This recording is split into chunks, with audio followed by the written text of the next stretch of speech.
House spokesman for President George W. Bush, and Maura Gillespie, former press advisor to then Speaker of the House John Boehner, and more recently Adam Kinzinger. It's great to see you guys.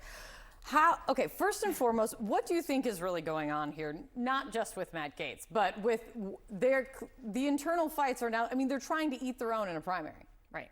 And I mean, when I worked for John Boehner, he was known for having a policy against even getting involved in these kind of, incumbent versus incumbent matchups. And so it's interesting that Speaker Johnson is speaking out on this. I'm glad that he is kind of trying to get a handle on his razor-thin majority that he currently has and encouraging members to knock it off. I mean, they need to, right? This is not helpful to him or to the Republican conference at all. Does knock it off seem to, is it going to work? I mean, is just saying it, even saying it publicly and saying don't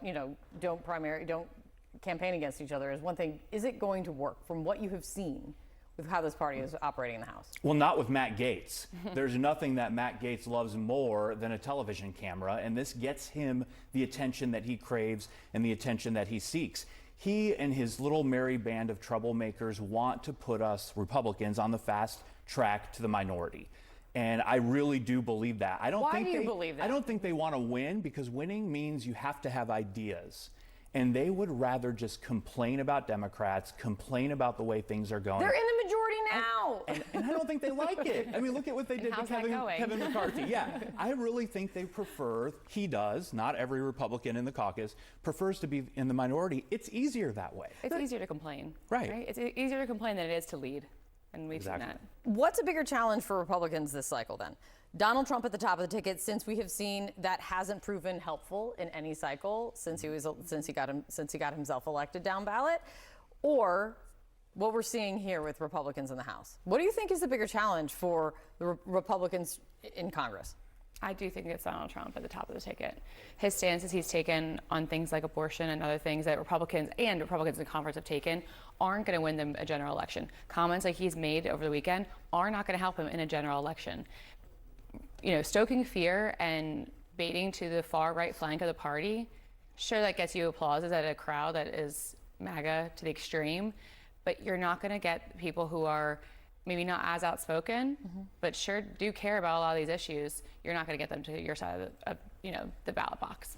This kind of leads right into Donald Trump and his rhetoric. The same continues. Donald Trump talking about a bloodbath over the weekend if he's not elected, a bloodbath for the auto industry and more, you can assume. Trump calling migrants animals and saying some aren't even people. This shows that Donald Trump is leaning in to his instincts and shows that he's not leaning into the middle, as one would generally assume in bygone days one does for a general when you turn to a general election. And this tells you what, Pete, about the next 30 plus weeks? It's going to be what it has been from day one. It's deja vu all over again. We went through this exact same routine with this exact same language about MS-13 gangs not being people, being animals. We did this in 2017. We did it again in 2018. Words matter, and Donald Trump knows that, but he is very skilled at conflating issues and not being precise in his language. And you can hear what you want to hear. Nancy Pelosi, the Biden campaign, they're hearing one thing today. Republicans are hearing a completely different thing, and it's putting Republicans in that hot seat. And they're going to be there between now and November if he keeps this up, and I have no reason to believe he won't. Let me play something, not of the comments that he made over the weekend, but in an interview with Howard Kurtz, he was asked about his rhetoric. Trump was asked about this. Let me play what he said. It also gets people thinking about very important issues, that if you don't use certain rhetoric, if you don't use certain words that maybe are not very nice words, nothing will happen. That did stir debate.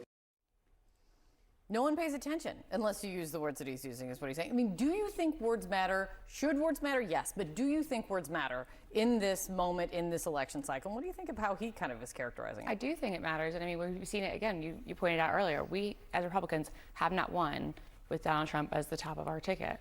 We have not won with him at the helm of the Republican Party. So his words and how he behaves does matter. And again, like I said, the people who are on the far right, they may be, jazzed up over it, but it certainly isn't helping us get any wins. It's certainly not helping us get legislative wins. But I also would point out that for people who are in favor of Donald Trump, roles reversed, how would you feel if a Joe Biden was out here saying those things? Would you be up in arms and would you be all upset about what he was saying? Yes, you would be. So people are just really struggling to not see the hypocrisy, and I find that to be the most frustrating part about all of this. It's great to see you guys. I hope you're not frustrated here today. It's great to see you guys. Thank you so much.